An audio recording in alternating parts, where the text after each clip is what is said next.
Now that week 15 has officially come to an end, we can go ahead and look at what players are going to be on the rise as of their stock and what players' stock is decreasing to the point where we can't even start them anymore. Let's go ahead and get into it. If you haven't hit that like button, go ahead and do that already. But the first player that has an immense stock rise that all of us should probably be aware of by now is Jerick McKinnon. Jerick McKinnon looks like he's increasing his role every single week. He saw all 4 goal line snaps last week, and he's the RB1 over the past 2 weeks. But there is one thing that will give us hope that his stock is still increasing and hasn't finished yet. That being that this isn't the first time that we saw this. If you guys watched the top lessons learned from this week, you probably already heard this, but last year in the playoffs, Jerick McKinnon did overtake Clyde Edwards-Helaire and started taking more of the volume from him. And that's kind of what we're seeing here with Isaiah Pacheco. Jerick McKinnon gets the receiving work. He also has been increasing his rushing availability recently as well. So he might be a true stock riser for the rest of the season. The Chiefs backfield have a great matchup against the Seahawks this week. So both of these running backs will probably be startable against the Seahawks. Moving over to the Saints-Falcons game, we see Desmond Ritter's first start as an NFL quarterback, but he was absolutely atrocious. He had 3.7 yards per pass attempt and only 97 yards on the day. But one good thing that did come from this is that Drake London did get targeted a lot and his usage increased to an amount that he has not seen all season. He had a 44% target share. He also had 11 targets for 7 catches and 70 yards. This was by far his best game of the season. Drake London might be an interesting guy moving forward, but I still wouldn't be putting him in my starting lineup every week. But seeing what happens these next couple weeks could determine his stock value next year in the fantasy football draft. If we look at the backfield, it looks like it'll stay split for the Falcons. We talked about it a little bit in our lessons learned video as well, but Tyler Algier has the potential to be the lead back in this offense for the rest of the season. There's a reason that they put Desmond Ridder as a starting quarterback. They aren't really playing for much, so we could see Tyler Algier's role increase in the coming weeks, but I wouldn't expect anything crazy as of this season. Again, this week we see that the Panthers backfield cannot be trusted. It looks like Chuba Hubbard might be on his way to start taking more of the role out of this backfield. He saw 17 carries, 29 snaps, and this was a season high for him. However, I probably wouldn't trust any of these backs in the first place for the rest of the season. Maybe next year it will change, but as for the Steelers, Deontay Johnson, his stock might be rising a little bit if Mitch Trubisky does play out the rest of the season.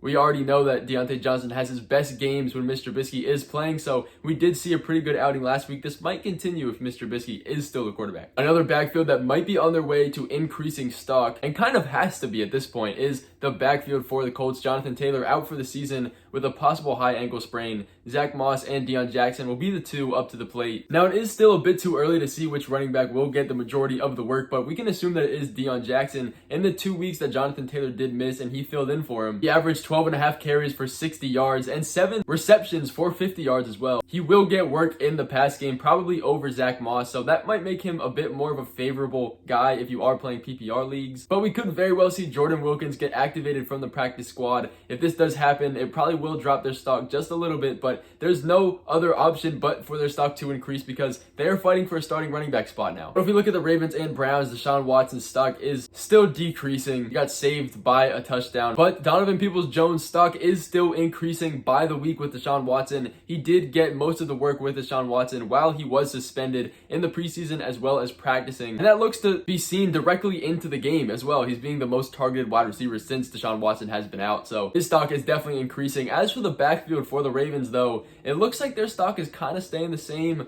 if not decreasing a little bit. It looks again like it will be a committee backfield. J.K. Dobbins looks like the clear best running back out of all of them, but he's just not getting the work. Dobbins saw a decrease in snap percentage from last week. He played 24 out of 63 snaps. He had the same snap percentage as Justice Hill, and Gus Edwards saw a little bit less than that of 11 snaps out of the 63. I truly do think that J.K. Dobbins can be the workhorse in this backfield. He looks to be the best out of all of them, but I don't think that'll happen. It'll probably stay as a committee. I wouldn't go through and start any of these running backs. I know J.K. Dobbins has looked pretty good, but over the past 2 weeks, he's been averaging 9 yards per carry, which is not sustainable at all. So when his numbers do come back down to normal and his volume doesn't change, he probably won't have any of the upside that we see right now. But going over to this Bucks and Bengals game, Leonard Fournette's stock is rising back up again. It looks like he's taking over this backfield from Rachaad White. He saw over 70% of the snaps and led the backfield in every single category possible. But Rachaad White did see 6 out of the 7 third down snaps. They do have a good matchup against the 28th ranked run defense in the Arizona Cardinals this week. So I do think they are both startable, but it looks like Leonard Fournette might be getting his starting role back. Looking at the last game of the week in the Rams and Packers, we cannot be starting any of the Rams players. Their stock, every single one of their stocks is decreasing. Baker Mayfield, it was fun to watch him in his first game back when he did pick pick up that win, but none of the players on this offense are going to be fantasy startable except maybe the defense. As for the Packers, it looks like Aaron Jones' stock is coming back up. AJ Dillon might be out with a concussion, and if he does miss, Aaron Jones is going to be a smash play running back. Another guy that we cannot deny the stock rising is Chig Okonkwo. He just surpassed Austin Hooper as the tight end 1 on the Titans this week. He's also seeing a 30% target share, which is better than Travis Kelce and is second amongst tight ends in the league. Week after week, we see that the tight ends for the Titans are the most targeted player on the team. The tight ends led receptions last week, so his stock is definitely rising by a lot. If we look at the Jaguars and Titans, not that many new things are coming from the Cowboys, but Trevor Lawrence's stock is improving a lot. Not many people are talking about it. He's passing over 40 times a game, and he's been averaging quite a couple touchdowns every single week. He's looking pretty good. He's also 6th in fantasy points as well. His offense just keeps rolling and his stock just keeps improving. But with that being said, that is going to end the stock risers and divers for this week. Not much to talk about because towards the end of the season, there isn't many new things going on. But this information is very important because next season, we are going to need to have this information for the fantasy football drafts to make us one step ahead. But with that being said, if you did enjoy the video, please drop a like and I will see you guys in the top sit players coming out tomorrow.